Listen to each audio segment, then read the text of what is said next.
John Elway, the Denver Broncos president of football operations, released a statement Tuesday night in which he expressed a desire for the NFL and his team to move forward from last weekend's demonstrations of unity during the national anthem. That's a pretty small graphic, so here's a full transcription of his comments. I'm one that believes in standing for the national anthem, and I've always believed that. I believe that this is the greatest country in the world. We are very fortunate to live here, but it's obviously not perfect. There are a lot of things that need to be corrected, and we will continue to work on those things. I'm one that really believes in standing for the flag. I understand the players and the way they felt from the comments that were made earlier in the week. They felt they had to go down and kneel, and that's up to them. Hopefully as we go forward we can start concentrating on football a little bit more. Take the politics out of football. But I think last week was a good show of unity by the NFL, and hopefully this week we can move forward. Predictably, in these stratified times, Elway's statement was met with applause in some corners and derision in others. But whether you agree with him about the national anthem and the flag or not, and judging by the reaction across the country this past weekend, and over the last year, there are many people who do, and also many who don't. It seems fairly clear from his statement that Elway has a misunderstanding of what the protests, and, more recently, the shows of unity during the national anthem are actually about. The protests are not about how John Elway feels about the national anthem or the flag.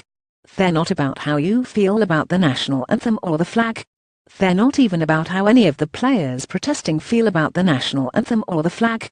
They're not about politics, the mixing of politics and sports, whether or not America is the greatest country in the world, or whether or not those of us who live here are fortunate to do so. What they're about is systemic racism and the unequal treatment of people of color by police in America. This past weekend, they were also about the unalienable right to free speech, which last week was attacked by the President of the United States, who called for NFL owners to fire any son of a bitch that kneeled during the national anthem, and continued to do so even after Sunday's demonstrations.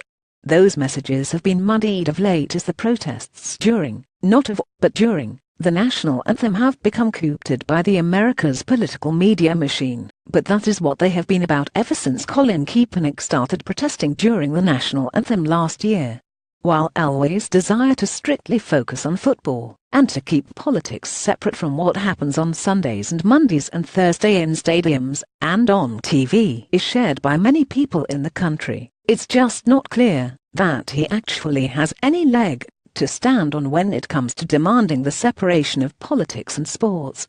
After all, it was barely 6 months ago that Elway wrote a letter to the Senate Judiciary Committee on Broncos letterhead recommending the confirmation of then Supreme Court Associate Justice nominee Neil Gorsuch.